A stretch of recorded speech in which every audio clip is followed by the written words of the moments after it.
Tanzania is heading to the polls this month to get a feeling on the ground about the country's journey towards this year's general elections. We're now joined on the line from Dar es Salaam in Tanzania by Neville Meena, who's the country's Editors Forum Secretary. Thanks very much indeed for joining us, and welcome to the program. Describe for us, if you can, what you would characterize as the atmosphere in Tanzania ahead of these elections on the 28th. Okay, thank you from Joe.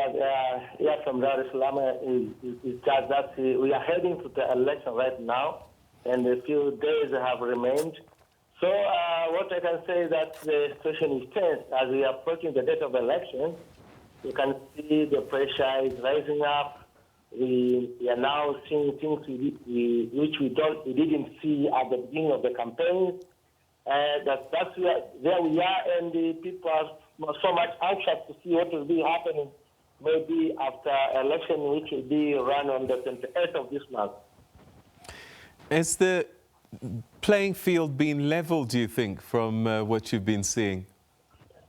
Absolutely not, because you can see now, when we started, the police were like trying to be fair to every party, but nowadays you have been seeing the oppositions being a bit squeezed, because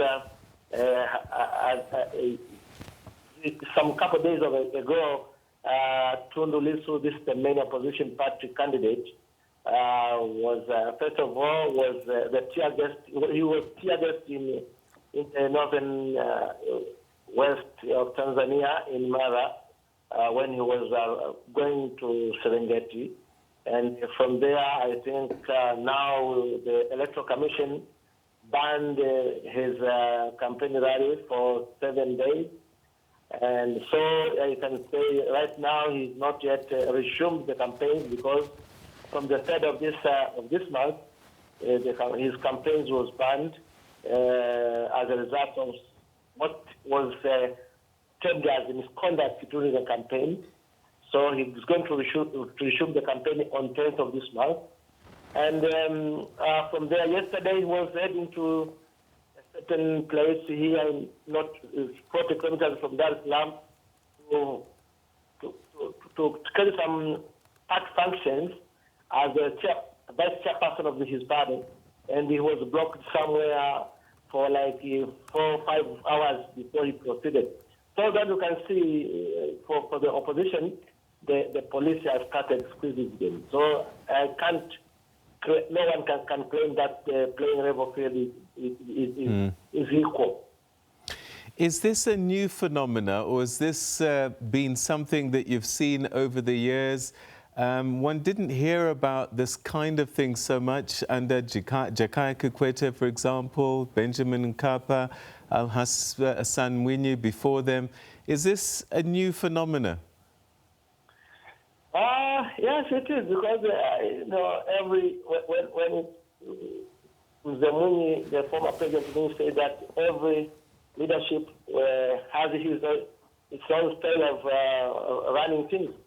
I can say this is the new style, and that the regime we have is the way it is that things must go. So that's where we are. I mean, how close might these polls be if it was a level playing field? Or is the president sufficiently popular that despite some of the machinations that he would have got over the line anyway? Can you come again, please? I was just saying, how close is this election that the authorities might be taking an unfair advantage? Are they fearful, or are they so far ahead in the polls? It's very hard to say, but as you know, we have a National Electoral Commission, which the entire leadership of that commission is the presidential appointee, from the chairperson coming to the director of elections, and other commissioners are presidential appointees. So it is very hard to see to say if they are going to be fair enough to other players. But always they claim that they are free, they can make their decision, but being appointed by a president who again is running for the office for the second time, what do you expect?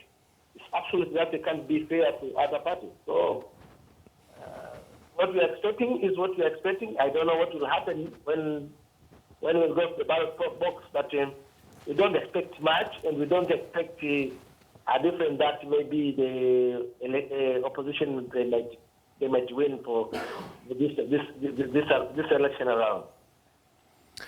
All right. How difficult has it been for journalists to do their work in Tanzania at this time?